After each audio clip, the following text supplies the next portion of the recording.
All right, so I want to move to this article that I saw that my mama sent me. Hold on. Let me see. Did I put it up yet? All right. So first, I'm gonna show you one video. Then I'm gonna show you one that's more recent. So the first video that I'm gonna show you is based out of, or it was a year ago. Hold on, a year ago at Kennedy High School in Patterson. Let me get that up there for you. There we go.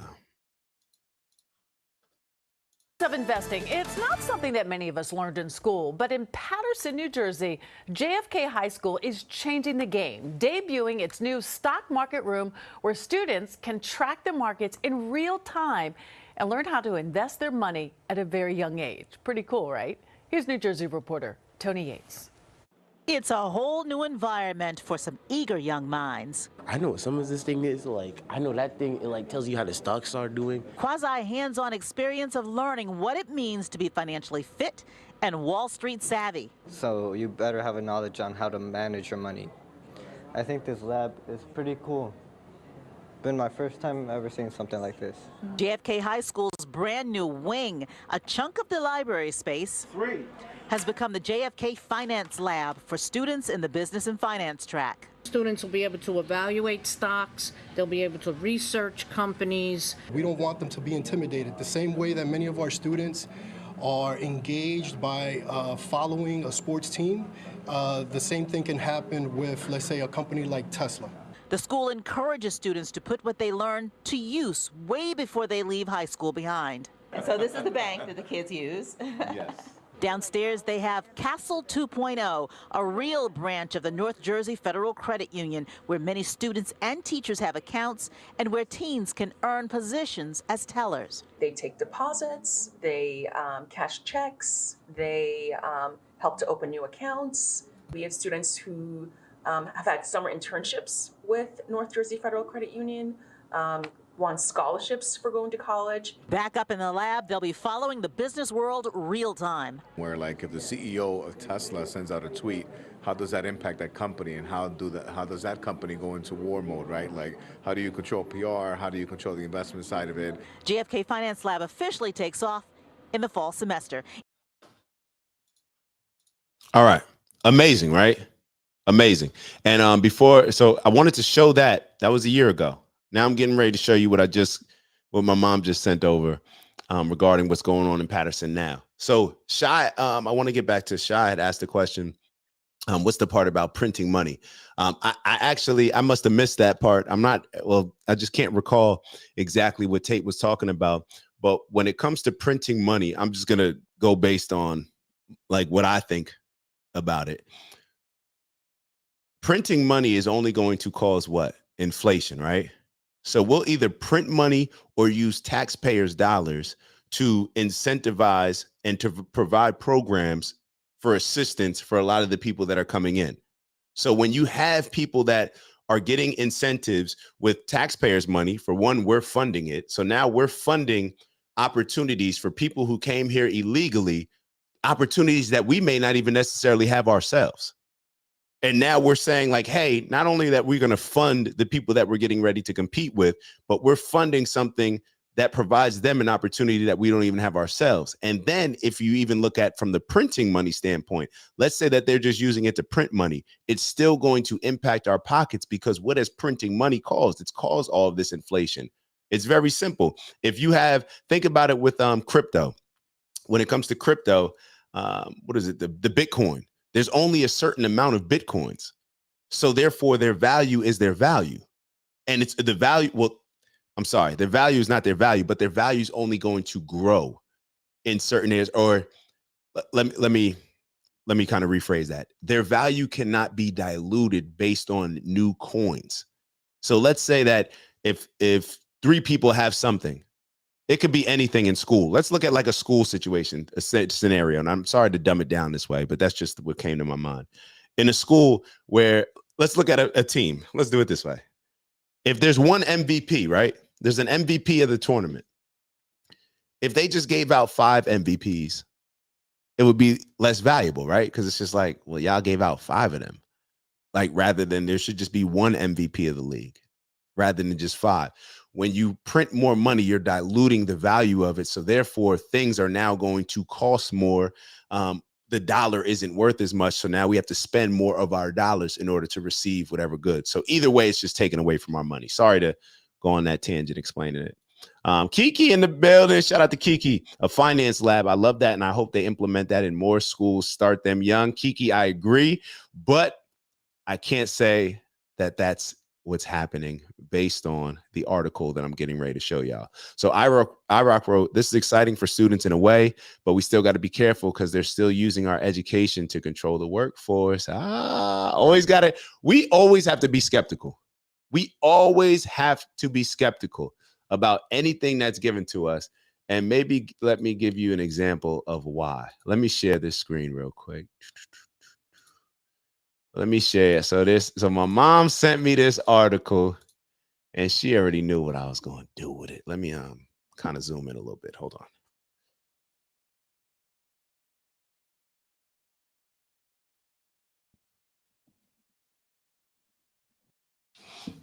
All right, I had to actually go onto the computer to zoom in. All right, there we go. Let me see if y'all can see a little bit of that. I'm trying to zoom in. Hold on. Let me try to zoom in a little bit more. I just got to do it on the laptop.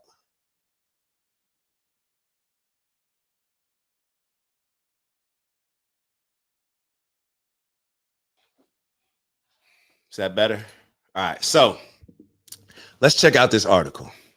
Benji Wimberly is a close political ally of most members of the Patterson Board of Education and has made campaign contributions to several of them. Neither he nor his son responded to messages seeking their comment for this story. So Patterson School Board President Kenneth Simmons said the assembly's influence or stature had no impact on Justin Wimberly's getting this contract. All right, so we're talking about a contract here. We're talking about a contract. In the top of the article, you'll see that, hold on. The school board on Wednesday approved a $200,000 social and emotional program services contract for a company.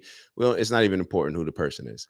Under the contract, Zone 6 would expand an initiative. It operated for free last year at Patterson Schools 21, setting up game rooms at 3 other schools where students can spend their spare time as a reward for improved academic work, behavior, or attendance.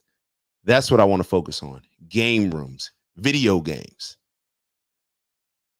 That's what's being placed into, and the other article was better, but hold on. Let me actually, are y'all okay? Let me ask y'all this question. How do you feel about if you were at a school and they rewarded kids who, let's say that they get good grades, but they reward them with now you can play video games? Would you be okay with that? Yes or no? If anybody's willing to write in the chat, write yes or no, because I want to look up something real quick. And I just wanted to make sure that it is definitely video games. So 3 additional city schools are joining a program that allows students to go to swag rooms to play video games as a reward for improved behavior or academic performance. The Board of Education on Wednesday night approved a $240,000 contract for the program expansion with Zone 6. Look, my beef is not with Zone 6. My beef is not with anything other than us being completely misled. I sent this to a buddy of mine that has a relationship with some of the people that are involved in this story. Let me take this down because I don't want to highlight on.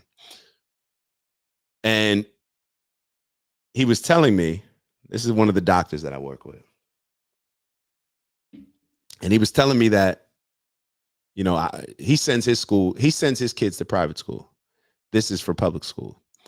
And he's saying, like, I would never allow my kids to, you know, go to a school to go to a school where it's like, I'm not allowing any video games at my school. But I will be honest. Initially, I felt that his initial response, and he could tell me one way or another, it is what it is. I felt that his initial response was to defend it because it's somebody that he had a relationship with. And I think that's something that a lot of us do.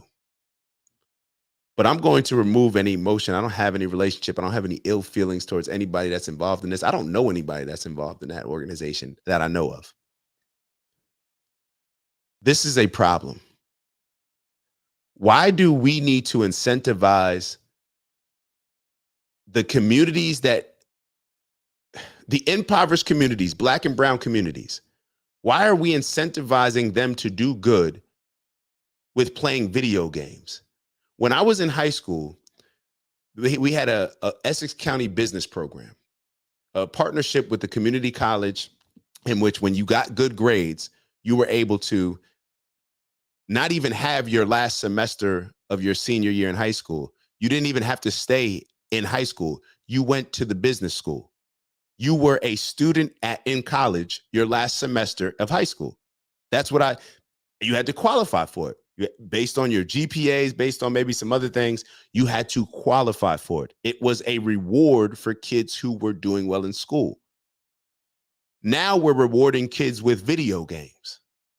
We just saw the video where they were rewarding kids with a stock room. Why are we not rewarding kids with $240,000? Do you understand the type of things that could have been done with that? Field trips, starting apprenticeships.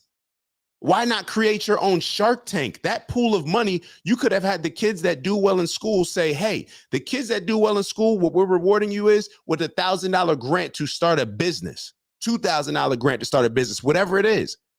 And you work your business as you're in school, or you work your business outside of school, whatever it is. That's the grant, that's the opportunity. And then you get a couple hours in school or an hour in school, whatever time frame that is, that you would be allowed to play video games, but you get to embrace in something that is fun, something that's creative, something that you could make money off of, something that you can learn real world values that you're going to apply to be successful moving on in life. But instead, we're rewarding kids with video games, and that's the budget.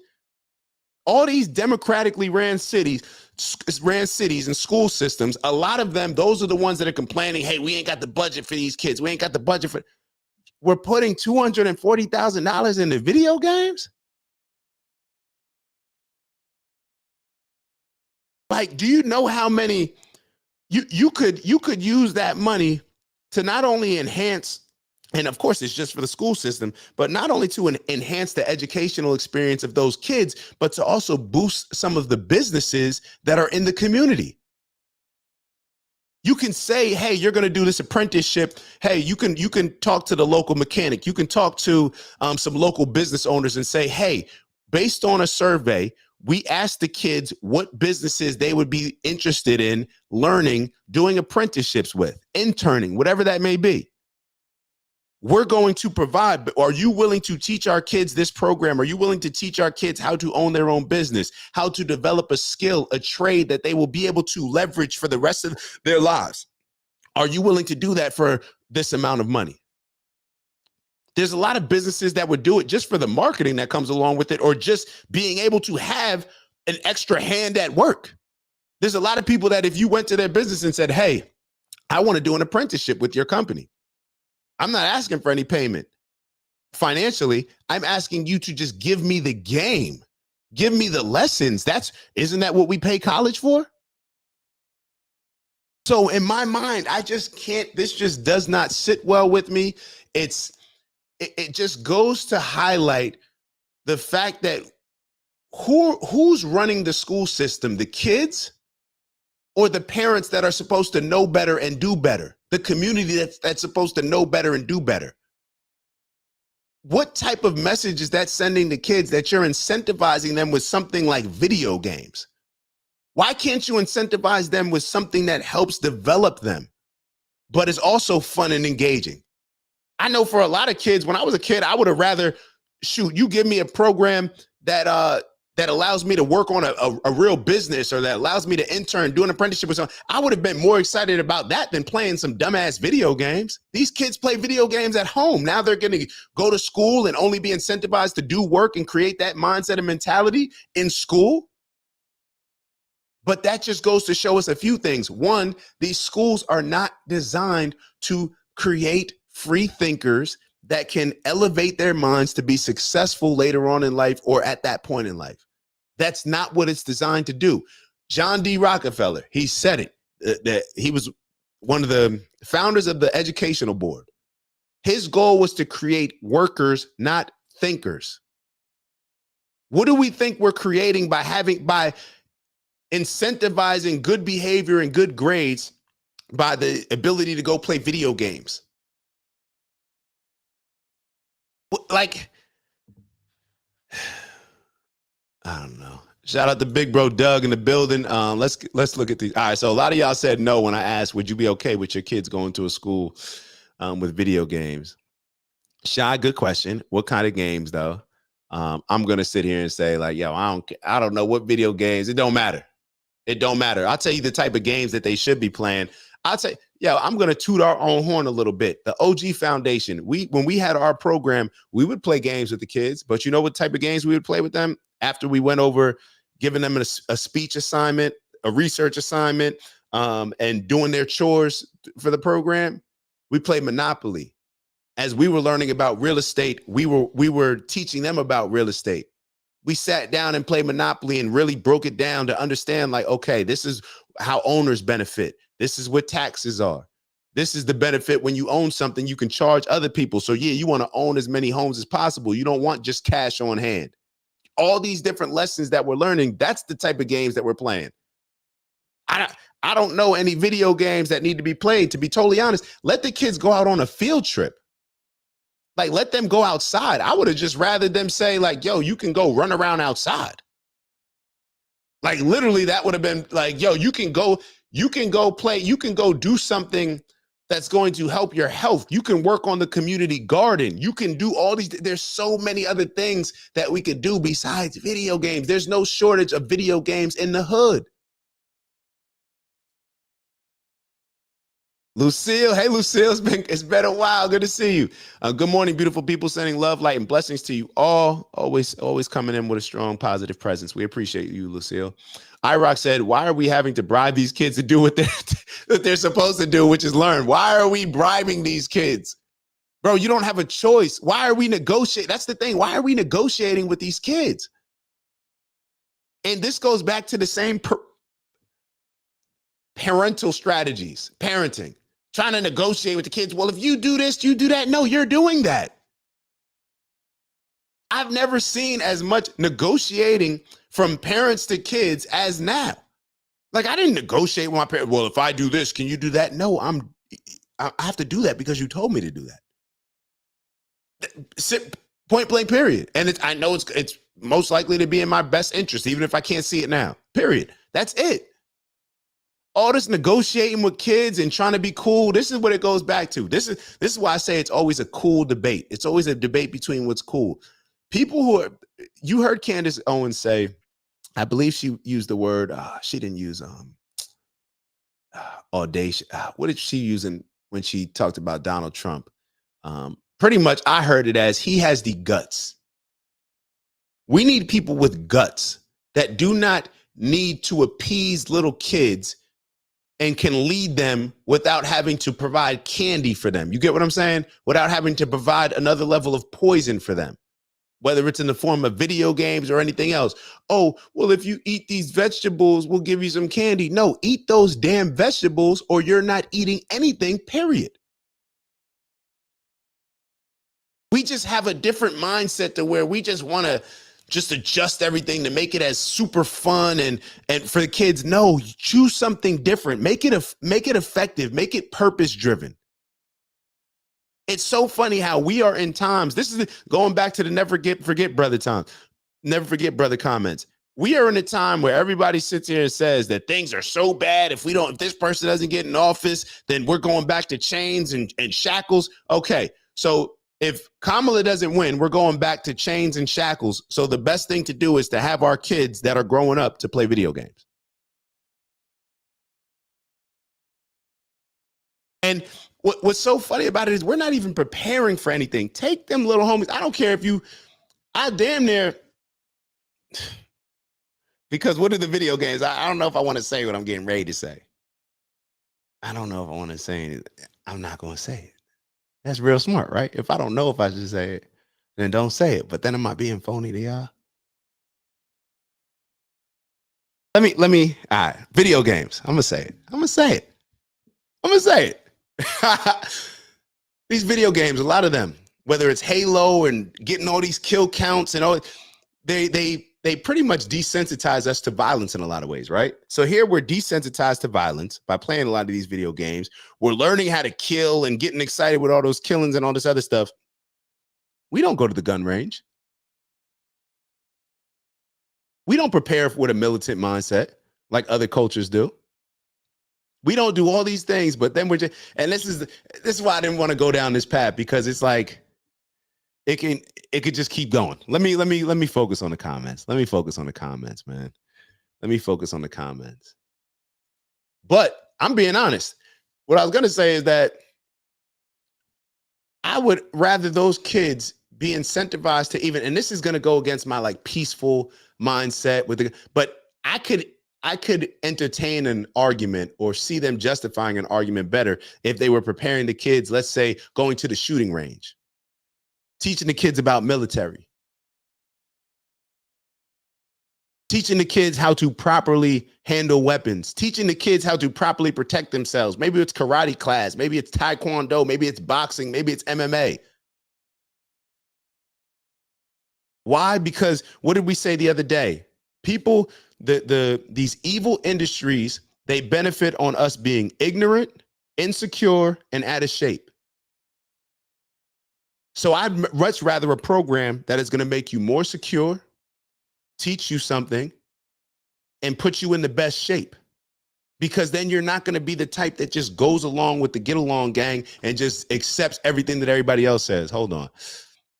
iRock wrote exactly. Oh, my fault. Audacity. That's the word, audacity. See, we need leaders with audacity rather than leaders who are going to say, let the kids play video games. No, we need some leaders with audacity that don't care that they're going to be a headache to the other teachers. Y'all remember Joe Clark at Eastside High School, that movie Lean on Me? That's the energy that we need to address the school systems. I don't care if every single teacher in this department hates me. Leave. Bye. I don't care if the kids hate it. The kids are supposed to hate it because y'all made them fall in love with all the things that are going to create negative situations for them moving forward. So they're supposed to hate the things now that I'm bringing in because they're different. They take them out their comfort level. They've been indoctrinated to believe in all of these negative things. Now you bring positive things to them. So it's an adjustment. So initially I can understand them disliking it. Chances are if kids like something just off the top, we should maybe consider that. We should maybe look into that a little bit more and say, well, they like it. So let's just make sure, because a lot of the things that were given us that we like, that was obviously used to emasculate us, to pacify us, and to appease particular agendas that are not beneficial for us. Let's keep going. People want to be the cool parent, bro. People want to be the cool parent. People want to be the cool teacher, bro. It's like coaches, man. You get these coaches that want to be cool, bro. I don't need my coach to be cool. I need my coach to make me as effective as possible, to bring out the best in me. Lucille wrote, they are holding the kids back in life, thinking it's not time to have what they deserve, or they're too young so they can play games instead of teaching them what's more important for the future. Facts. Like, kids, 50 years ago, the kids playing video games at 16 years old, like we just dumbed down our children year after year, and by allowing these people with particular agendas to push certain things on our kids because they benefit from our kids being out of shape, ignorant, and insecure. That's what it is. Kiki wrote, gentle parenting and gentle school systems, shaking my head, but the world is aggressive and the kids aren't prepared. Make it make sense. Make it make sense. The very people, the Democrats, y'all are the ones telling us that the world is such a bad place and that we have so much to worry about if Trump wins, that everybody's racist, everybody's against us, and we preach all this victimhood. So what's the answer? Let the kids play video games. Let the kids be out of shape. Let the kids be ignorant. Let the kids be insecure. Keep putting these kids in a position to where they're going to have more and more mental health problems, because you know that you're setting them up for failure in life and not preparing them for the things that they are going to need in life.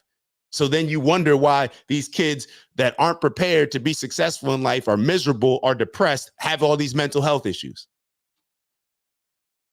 Make it make sense. iRock wrote, they don't even have to hate it. Kids used to like school. They're too overstimulated now to enjoy. I used to love school. I used to love school. Like now it's just too much going on. They trying to, it's just too many agendas being pushed. Oh, wow. It's already 9:36. All right. We're going to wrap this up. Am I going to finish it? Damn, we're supposed to do an affirmation. We're supposed to finish up with an affirmation. We're going to have to move that affirmation to another day. All right. So we'll move that to another day. In good news, in some recent good news, let me share this with y'all. I shouldn't share that with y'all. Well, yeah, it is what it is. I was going to say Martin, they're doing a remake of Martin, apparently. So when we talked about all the shows, TV shows, we didn't highlight that one. But they are doing a remake of Martin. Hopefully we'll have some family-based things in that. So Guy Dewar. The Amish have mental health issues too, but they can also feed and house themselves. Yeah, well, it's a good point. Everybody's going to have issues. But I guess it's a lot easier to deal with issues when you can feed and house yourself rather than having to rely on somebody else for that as well. That's just something else to be. We're all going to have problems. There's a popular line in The Wire where I think, what's the dude? Marlowe, I think he's saying like, he makes the reference or somebody says it in like, yo, those are them good problems.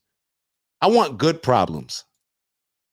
I don't want these problems that all of our children are going to develop based on what's being pushed to us by a lot of these super liberal communities and just people that see us as less than, but want to capitalize off us seeing us as less than. So therefore we'll need to depend on them for whatever it is that they're selling at that time. So let's do this. Let's take 30 to 45 seconds. Let's clear our minds. Obviously, y'all know what we do on Mondays. We set the intention to make this the greatest week ever. What do we